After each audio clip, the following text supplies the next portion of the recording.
नमस्कार, नया बिहार 7 में आप सबों का स्वागत है। आपके साथ मैं हूं जफर साजिद। अभी मैं बिहार दरभंगा जिला के अलीनगर प्रखंड क्षेत्र धमसाइन में मौजूद हूं और हमारे साथ डॉक्टर रेजा आलम दानिश जो कि मुख्यमंत्री के राजनीतिक सलाहकार यानी पॉलिटिकल राजनीतिक सलाहकार हैं और दाहिनी तरफ जदयू के जिला महासचिव अर्श आजम अरमान है। ये सभी लोग यहां पर अपनी चची के इंतकाल पे आए थे, उनके आखिरी रसूमात को इन्होंने अदा कर दिया। अब मैं इनसे इस क्षेत्र के और बिहार में होने वाले राजनीतिक सरगर्मियों पर बातचीत करूंगा कि आखिर इस राज्य में क्या पॉलिटिकल हालात हैं, क्योंकि आप सभी लोग अच्छी तरह से जानते हैं कि 2025 में विधानसभा का चुनाव होने जा रहा है। सभी पार्टियों के कार्यकर्ता और नेता जनता को लुभाने में लगे हुए हैं और अपने अपने पार्टी के लिए प्रचार प्रसार में जुटे हैं। कई जगहों पर मैंने पिछले खबर में आपको दिखाया कि कुछ पार्टी के लोग लोगों को जोड़ रहे हैं, जनता के साथ अपना संवाद कर रहे हैं। कुछ पार्टी के नेताओं को कल मैंने जन स्वराज वाले को देखा कि कहीं कुछ कटाक्ष कर रहे हैं, पुतला जला रहे हैं। तो ये राजनीतिक उठापटक हो रहा है। तो दानिश साहब, पहले तो आपका बहुत बहुत स्वागत है हमारे चैनल नया बिहार 7 पे। मुझे बहुत अफसोस है और मैं दुआ करूंगा कि उनको जन्नतुल फिरदौस में जगह मिल जाए और उनके अच्छे अमाल के लिए जो आप दुआएं कर सकते हैं या हम लोग कर सकते हैं, हमने किया। तो क्या कहेंगे, सबसे पहले आप इस अपने चची के मैयत पे थोड़ा सा वो कह दें और फिर उसके बाद राजनीतिक सवालात होंगे। परसों मुझे यहाँ से फोन गया पटना में और मुझे खबर मिली कि मेरी जो छोटी चची जी उनका हार्ट अटैक कर गया, जिसके वजह से वो इंतकाल कर गई। मुझे बड़ा दुख हुआ क्योंकि अपनी चची नेचुरली है, थोड़ा दुख हुआ। फिर मैं जस्ट तुरंत वहां से तैयार होकर के मैं गांव में अपने जो अलीनगर विधानसभा क्षेत्र में मेरा धमसाइन गांव है वो मैं आया। आकर के जो कार्यक्रम होते हैं उसके दिलासा दिए, उसके बाद जो है जनाजे की नमाज हुई और उसके बाद जो है सो मिट्टी मंजिल हुई कब्रिस्तान जाकर के। मुझे बहुत दुख हुआ कि हमारी चची चली गई। मैं अल्लाह पाक से दुआ करता हूँ कि अल्लाह ताला हमारी चची को जन्नतुल फिरदौस अता फरमाए और उनकी जितनी भी गलतियां हैं वो माफ कर दे, मगफिरत करे। मैं यही अल्लाह पाक से दुआ करता हूँ। आप नीतीश कुमार, चूंकि नीतीश की सरकार है और एनडीए का गठबंधन है, तो उनके आप राजनीतिक सलाहकार हैं। अब अभी जो विधानसभा चुनाव होने वाला है, इसमें क्या स्टैंड रहेगा नीतीश कुमार का? आने वाले चुनाव के लिए क्या तैयारियां रहेंगी, क्या करना चाहेंगे अपनी पार्टी के लिए? कुछ उनका ऐसा कंसेप्ट या कोई बदलाव करने का नजरिया? मैं आपको एक बात बता रहा हूं, मुझे लग रहा है कि शायद जानकारी कुछ लोगों को नहीं होगी, लेकिन अभी एनडीए की बैठक हुई थी जी। उससे पहले बीजेपी ने अपनी मीटिंग किया था, वो दिल्ली में पार्टी की मीटिंग किया था। उस मीटिंग में यह तय किया गया कि एनडीए के नेता बिहार में वो माननीय मुख्यमंत्री नीतीश कुमार ही होंगे। दूसरी चीज, अगला जो हम लोग का चुनाव होगा 25 को 2025 में, उसके नेता भी चुन लिया गया, वो भी मुख्यमंत्री नीतीश कुमार ही होंगे और उन्हीं के क्या कहते हैं निगरानी में पूरे बिहार का चुनाव होगा। और सुन लीजिए, अगला मुख्यमंत्री भी जो है ना, एनडीए के नेता जब चुन लिया गया तो अगला मुख्यमंत्री भी 2025 से 30 फिर मुख्यमंत्री नीतीश। यानी बड़ा आकलन है आपका, एक बड़ा आकलन, यानी आने वाले समय के चुनाव का भी डिसीजन आप लोग पहले से करके रखे हुए हैं। हो चुका, 2-3 महीना पहले ही मीटिंग हो चुकी है। एनडीए की बैठक भी हुई, अपनी अपनी पार्टी की बैठक हुई। बीजेपी ने अपना पार्टी का बैठक किया, फिर हम लोगों के जदयू का पार्टी का बैठक हुआ। तो उसमें जो है इनको जो है चुन लिया गया है और यही मुख्यमंत्री बनेंगे। तो फिर जदयू किस तरह से चुनाव लड़ेगी? मैं बता रहा हूँ, पिछली बार जैसे लड़ी थी तो उसमें क्या है कि जो जहां से जिनका ये होगा वो बैठ करके वो तय किया जाएगा समीकरण के हिसाब से। बीजेपी अपने हिसाब से सीट लड़ेगा, आधा आधी लड़ेगा, आधा बीजेपी लड़ेंगे और आधा जदयू लड़ेंगे, और उस पर जो है जिनका जिनका हिस्सा होगा उस हिसाब से जो, यानी अलायंस में ही चुनाव लड़ेंगे, अलायंस में अपने अपने दल के हिसाब से जिनको जहां से सीट देना होगा वो लोग डिसाइड कर लेंगे, डिसाइड करेंगे। अच्छा, आते हैं अलीनगर विधानसभा। जी। तो अलीनगर विधानसभा से आप जुड़े रहते हैं, आपका बचपन यहाँ से गुजरा है और राजनीति में अच्छा आपका जो एक जनता से लगाव है और राजनीति सलाहकार है, तो जाहिर सी बात है कि बहुत सारी चीजें आपको अंदरूनी गुप्त पता होंगी। तो क्या लगता है आपको अलीनगर विधानसभा से जदयू का कैंडिडेट हो सकता है या फिर अलायंस में बीजेपी का कुछ ऐसा? देखिए, पिछली बार जब इलेक्शन हुआ था जी, तो इस अलीनगर विधानसभा क्षेत्र के लिए हमने माननीय मुख्यमंत्री से मिला था जी, कि सर बीजेपी की कैंडिडेट वहां से जीती है और वो बार बार हार जा रहा है, तो क्यों नहीं, चूंकि मुस्लिम बहुमूल्य क्षेत्र है अलीनगर विधानसभा क्षेत्र, मुस्लिम बहुल्य क्षेत्र, हाँ, तो क्यों नहीं आप जो है सो जदयू का कैंडिडेट दिया जाए, और अगर जदयू का कैंडिडेट दे देते हैं तो मैं गारंटी लेता हूं, चूंकि मैं वहां का वोटर हूं, मैं वहां का रहने वाला हूं, मैं गारंटी दे रहा हूं कि पूरे बिहार के 243 सीट जो है वो 100% पहला नंबर में अगर होगा तो वो होगा अलीनगर विधानसभा क्षेत्र, वो आपके झोली में जदयू का कैंडिडेट जीतेगा। क्योंकि इंडिया गठबंधन से आरजेडी का जो मामला है वो अब्दुल बारी सिद्दीकी पे डिपेंड करता रहता है कि यहाँ किसको कैसे सीट मिलेगा, कैसे टिकट मिलेगा, वही डिसाइड करते हैं, ऐसा अब तक हुआ है। लेकिन एनडीए से जिस तरह से आपने अभी बताया कि आपने सलाह दिया था, लेकिन इस बार क्या हो सकता है, चूंकि मिश्री लाल यादव डायरेक्ट बीजेपी से नहीं आए थे, वो वीआईपी से आए थे और बाद में वो बीजेपी कन्वर्ट हो गया, लेकिन सीट बीजेपी का नहीं था, डायरेक्ट वे में बीजेपी का सीट नहीं था, डायरेक्ट बीजेपी मिली थी। तो अब इस बार क्या आकलन हो सकता है कि डायरेक्ट बीजेपी का टिकट होगा यहां से एनडीए गठबंधन में, या जदयू का सीट होगा, या अलायंस में से किसका सीट हो सकता है, एक अनुमान? मैं बता रहा हूं, देखिए इसकी जानकारी हम फिर मुख्यमंत्री को देंगे, एक बार मैं फिर मिलूंगा और मिल करके यहाँ के जो समीकरण है उनसे मैं अवगत कराऊंगा और उनको फिर पुनः रिक्वेस्ट करेंगे कि भाई आप अलीनगर विधानसभा क्षेत्र से आप जदयू का टिकट दें, और जदयू का टिकट दें, मैं उसको मैं जिताऊंगा। रही बात बारी सिद्दीकी साहब का, बड़े नेता हैं, वो कर्पूरी ठाकुर के जमाने से नेता है, उसमें कहीं से कोई दो राय नहीं है, तो दे दिए वो ब्राह्मण का सीट पिछली बार। तो अब बताइए, कम से हारे थे, तो ज्यादा से नहीं हारे, कम से हारे, कुछ वोट नहीं कम से हारे थे। अब ये बताइए ना, उनका ब्राह्मण है, ब्राह्मण का वोट मिला उनको। मिथिलांचल में ब्राह्मण को नजरअंदाज करके रह भी तो नहीं सकते हैं, मिथिलांचल में थोड़ा ब्राह्मण का अपना एक वोट का रसूख है। वो सही है, लेकिन ये क्षेत्र किसका है? इसमें क्षेत्र जो है वो तो ज्यादातर यादव है, उसके बाद मुस्लिम है, उसके बाद क्या कहते हैं 5 और जाति करके इसमें जो है हम लोग मिलके काम करते हैं। नहीं, पिछली बार विनोद मिश्र जो हारे 3100 समथिंग वोट, ये विधानसभा में बहुत बड़ा गैप नहीं होता है, ठीक है, अच्छा आप बोल रहे हैं, टच रहा, बढ़िया काम रहा। देखिए वो तो एको रन से जो है ना आदमी हार जाता है, तो हार जाता है तो हार गया। तो इस बार रिपीट उनको टिकट मिलने का कुछ चांस? सवाल ही नहीं पैदा होता है। अच्छा, ये पप्पू सिंह की बात भी बहुत सुनने को आती है कि वो भी रेस में है। पप्पू सिंह का नाम तो हम भी सुने हैं कि भाई वो बीजेपी ज्वाइन किए हैं, तो सब अपने अपने तरफ से अपना लड़ाई लड़ रहे हैं। अब वो भी लड़ रहे हैं, हम भी अपना जो है कोशिश में है, मुख्यमंत्री से बात तो होती रहती है, उनको मैं बताऊंगा, मुख्यमंत्री से फिर मैं बात करूंगा। यानी आपके हिसाब से, जिस क्षेत्र के हिसाब से और जो बहुल्य क्षेत्र है उस हिसाब से जदयू का सीट होना चाहिए, जदयू का सीट होना चाहिए।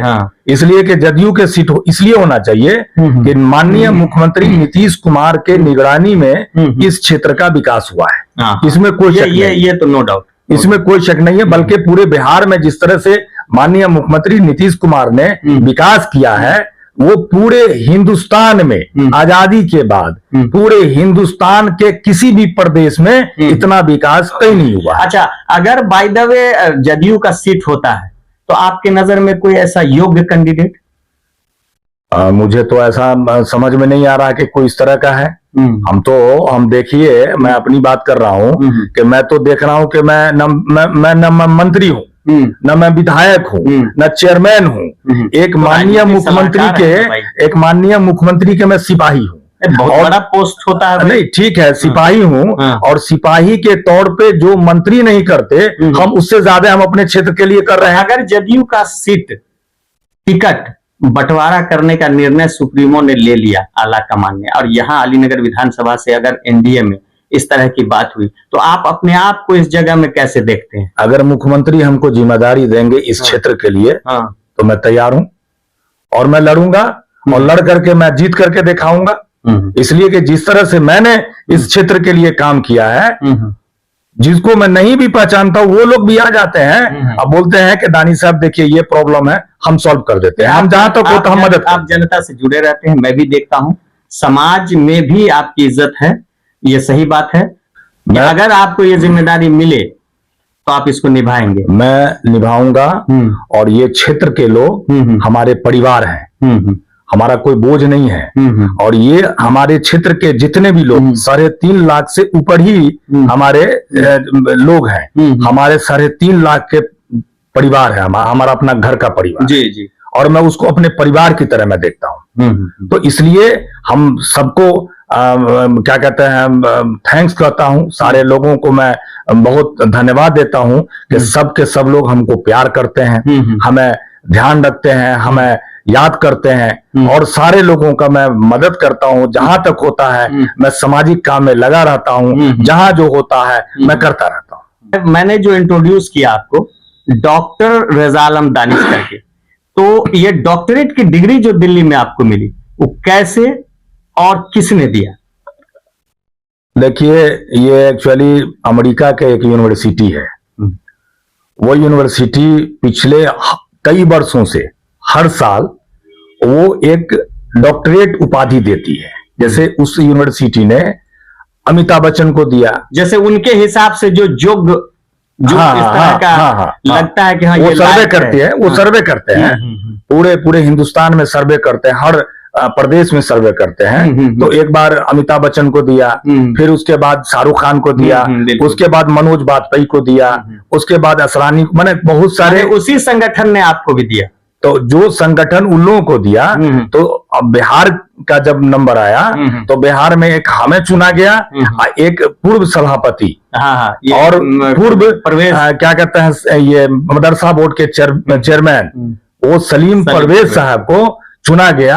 हम दोनों आदमी दिल्ली बुलाहट, मुझसे मिल के आप लोग गए थे, वहीं से दिल्ली गए थे। अच्छा, मुलाकात इज़हार अहमद साहब की लड़की के शादी के बिल्कुल सही बात। उसी में आप लोग गए? उसी दिन हमको एक दिन पहले जाना था, लेकिन सुबह की फ्लाइट से हम लोग निकले, और वहां ललित होटल में अमेरिका का जो यूनिवर्सिटी है उन्होंने एक बहुत बड़ा कार्यक्रम किया, और पूरे हिंदुस्तान से लोग आए, और पूरे एक एक प्रदेश से जो लोग योग्य रहे उसको, तो बिहार से हम थे, और हमको उन्होंने एक डॉक्टरेट डिग्री सामाजिक कार्यकर्ता डिपार्टमेंट, बात है, वो मुझे दिया गया। मैं उस यूनिवर्सिटी के वीसी को मैं मुबारकबाद देता हूँ, थैंक्स बोलता हूँ कि आपने इस लायक समझा कि हमको क्या कहते हैं डॉक्टरेट डिग्री दिया, और उसमें हम सफल हुए, और बहुत बड़ा कार्यक्रम रहा, और इसी वजह से हमको डॉक्टरेट का डिग्री मिला।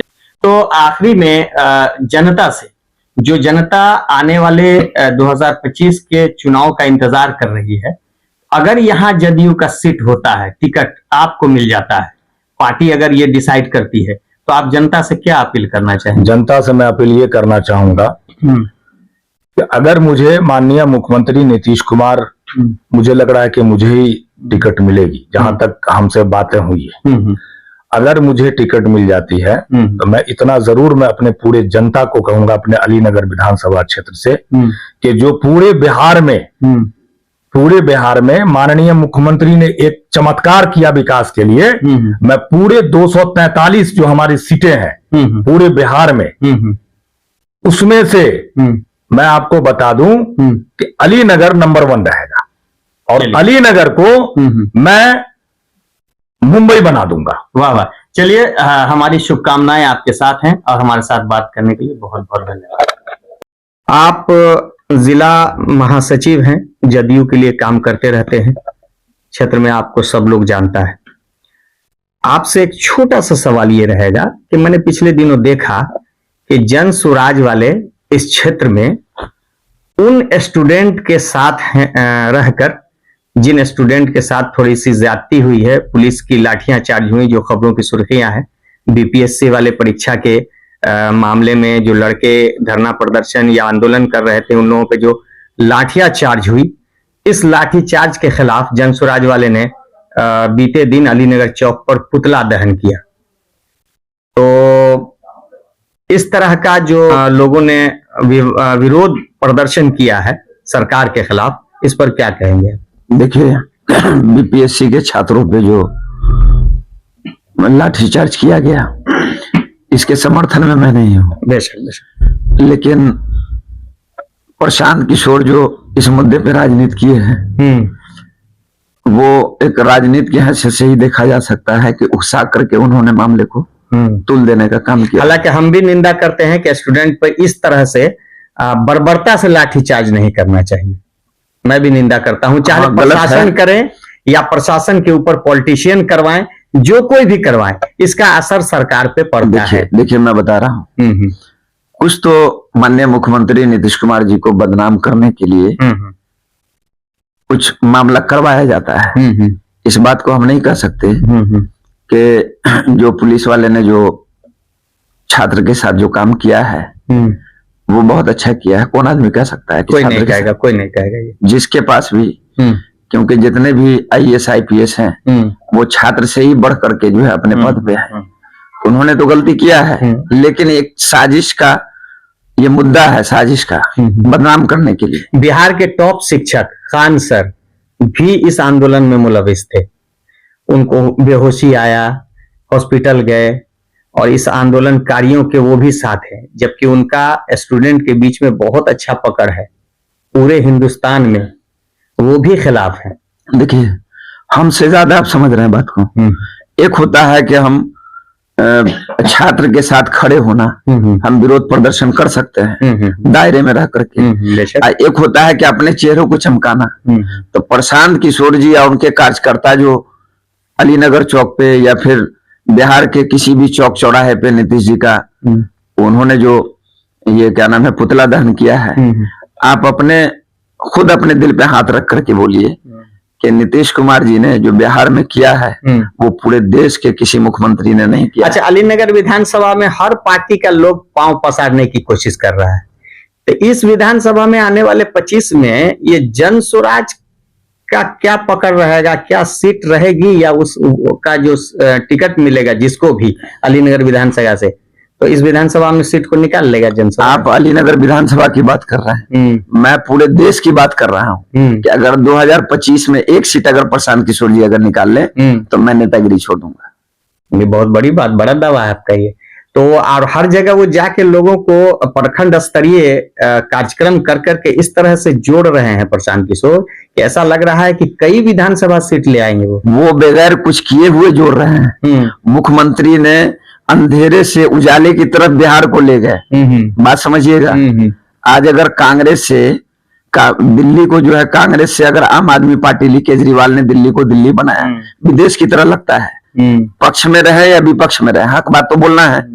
आज दिल्ली को जो है एक दूसरे देश की तरह बना दिया गया है। आप जब जाएंगे वहां देखेंगे। ठीक उसी तरह से पिछड़ा बिहार था। नीतीश कुमार का जो अंधेरा बिहार जो अंधेरे की तरफ था, उजाले की तरफ नीतीश कुमार जी ने लाया।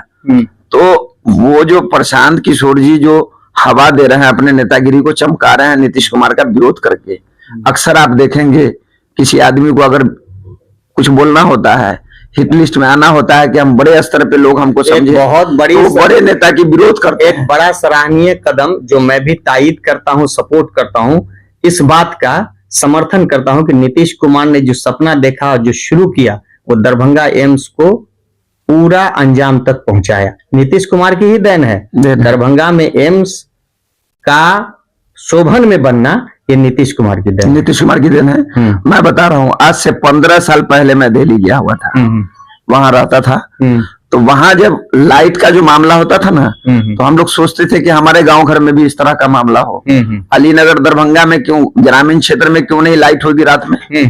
तो कभी शहर में जब दूसरे शहर में हुआ करता था, आज वो चीज देखने को मिल रहा है हमारे शहर में, हमारे गांव देहातों में मिल रहा है। 1 घंटा चौक चौराहों पर जो है वो इसके रोशनी वाला जो ये बल्ब दिया जाता है 100-200 रुपया महीना लेकर के, जो क्या कहते हैं उसको, वो लाइट जलती थी और उससे मोबाइल आदमी चार्ज करता था। अच्छा, आपका अनुभव बताइए कि अलीनगर में जो ये कुछ नए नए चेहरों को लोग जहां तहां से गपशप करके चाय के होटलों में इधर उधर चर्चा का विषय बनाए कि नए नए चेहरे अलीनगर विधानसभा से टिकट लेकर आएंगे, इस पे क्या कहेंगे आप? देखिए, हम लोगों का मुद्दा ये है कि अपने पार्टी के जो गठबंधन के जिनका कोई अनुभव नहीं है, बिल्कुल नए नए लड़के, वो उन लोगों को तो फिर 10 साल लगेगा सीखने में। हम लोग तो चाहते हैं कि इतने दिनों से जो है अलीनगर विधानसभा में जेडीयू के वर्कर बहुत सारे उम्मीद लगाए बैठे हुए हैं कि अलीनगर से जेडीयू के कैंडिडेट हों, और खास तौर से जो है अल्पसंख्यक के लिए, पिछड़ा के लिए, अति पिछड़ा के लिए, हर जाति समुदाय के लिए हर हमेशा लोग यहाँ जेडीयू के लोग खड़े हुए हैं।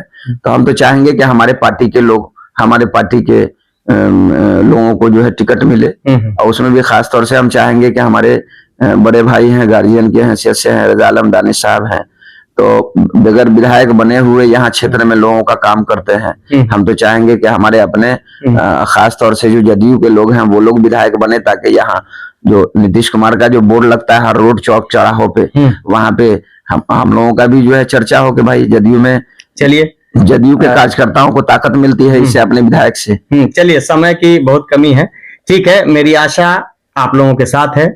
सभी कैंडिडेट को मेरी तरफ से शुभकामनाएं कि एक अच्छा नेता चुनकर आए अलीनगर विधानसभा में, जिससे अलीनगर विधानसभा का उद्धार हो।